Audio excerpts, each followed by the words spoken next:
Magandang hapon, Bagong Pilipinas. Ako ang inyong alagad ng batas, tagataguyod ng Balitang Pulis, Police Captain Cherry Vicente. Patuloy ang pagdagsa ng mga kalahok sa People Power Monument sa Quezon City para isinasagawang pagtitipon ng White Ribbon Movement ngayong araw. Batay sa pinakahuling crowd estimate ngayong oras, tinatayang nasa 3,500 na bilang ng mga dumalo sa aktibidad. Inaasahan na magdadagsaan ang mga bilang ng mga kalahok habang patuloy ang mga programa.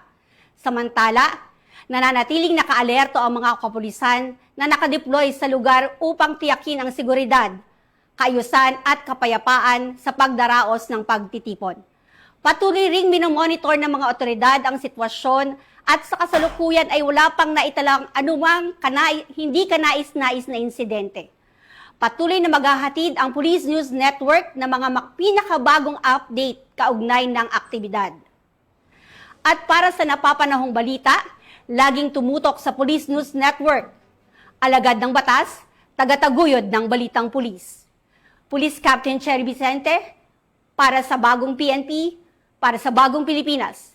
Serbisyong mabilis, tapat at nararamdaman.